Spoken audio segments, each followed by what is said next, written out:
चमत्कारी वनस्पति नागकेसर। ये एक बहुत ही पवित्र और प्रभावशाली वनस्पति है। इसे नागकेसर अथवा नागेश्वर भी कहते हैं। काली मिर्च के समान गोल कबाब चीनी की भांति दाने में घुंडी भी लगी हुई गेरू के रंग का ये गोल फूल घुंडीनुमा होता है। ये फूल गुच्छों में फूलता है, पकने पर गेरू के रंग का हो जाता है। यद्यपि ये सामान्य वनस्पति है, कहीं कहीं जंगलों में अपने आप उगाती है, सामान्यतः प्राप्त नहीं होती। शौकीन लोग इसके पौधे फुलवारी में लगाते हैं। मेहंदी का पौधा देखिए, ठीक उसी के फूलों की भांति नाग केसर के गुच्छे भी होते हैं। इनकी गणना सुगंधित और पूजा पाठ के लिए पवित्र पदार्थों में की जाती है। आयुर्वेद की दृष्टि से ये पोषक, सौंदर्यवर्धक और कीटाणुनाशक होती है।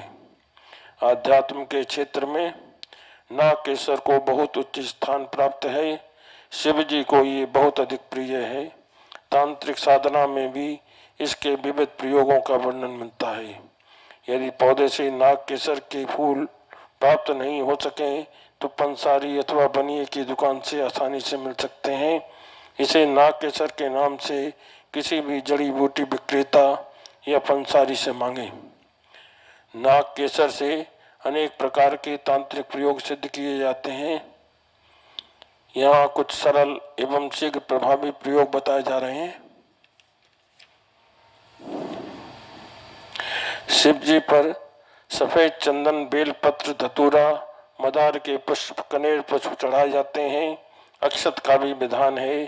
पुष्प के समय नागकेसर भी अर्पित करें और ना हो सके तो प्रतिमा को स्नान कराने के बाद उस पर नागकेसर चढ़ाएं और धूप दीप करें। वैसे चंदन और अक्षत की व्यवस्था आसानी से हो सकती है। इस प्रकार श्रद्धा पूर्वक शिव जी का पूजन करें और प्रतिमा पर नित्य प्रति नागकेसर चढ़ाएं। ये साधना बहुत लाभकारी होती है। शिव जी आशुतोष हैं, वे अपने भक्तों पर बहुत जल्दी प्रसन्न हो जाते हैं। नागकेसर अर्पित करने वाला साधक उनकी कृपा का पात्र अवश्य बनता है। इस प्रकार नागकेसर द्वारा शिव जी की पूजा से साधक को अभीप्सित भौतिक समृद्धि प्राप्त होती है। नागकेसर पोटली। एक नवीन पीत वस्त्र में नागकेसर, हल्दी, सुपारी, एक सिक्का, तांबे का टुकड़ा या सिक्का, अक्षत रखकर पोटली बना लें। इस पोटली को शिव जी के सम्मुख रखकर धूप दीप से पूजन करके सिद्ध कर लें। फिर अलमारी, तिजोरी, भंडार में कहीं भी रख दें। ये परम समृद्धिदायक प्रयोग है। नागकेसर के प्रत्येक प्रयोग में ओम नमः शिवाय मंत्र का अखंड जप करते रहना चाहिए। नागकेसर और वशीकरण। रवि पक्ष अथवा गुरु पक्ष योग या फिर अन्य किसी शुभ मुहूर्त में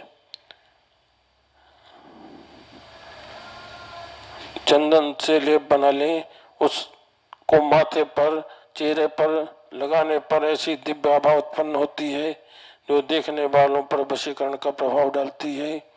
प्रयोज्य वस्तुएं इस प्रकार हैं: नागकेसर, चमेली के फूल, कोट, तगर, कुमकुम और घी। स्मरण रहे कि प्रातः स्नान पूजा से निवृत्त होकर शुद्ध स्थिति में ये प्रयोग प्रारंभ करना चाहिए। फिर दैनिक पूजा के समय ये तिलक लगाते रहें। क्योंकि तिलक बनाने में बहुत थोड़ी सामग्री लगती है, अतः केवल आवश्यकता अनुसार ही प्रयोग करना चाहिए। ये भी हो कि पहले दिन चूर्ण तैयार करके कपड़ सन करके घी में तर करके रख लें और उसे किसी प्याली या डिब्बे में रख दें ताकि उस पर कसाव आदि का प्रभाव ना पड़े। कांच, स्टील, प्लास्टिक या चीनी मिट्टी के पात्र में प्रयुक्त करने से तिलक का लेप कई दिन तक सुरक्षित रहता है। लगातार कुछ दिनों तक नियमित रूप से इस तिलक को लगाते रहने से साधक में वशीकरण की शक्ति उत्पन्न हो जाती है।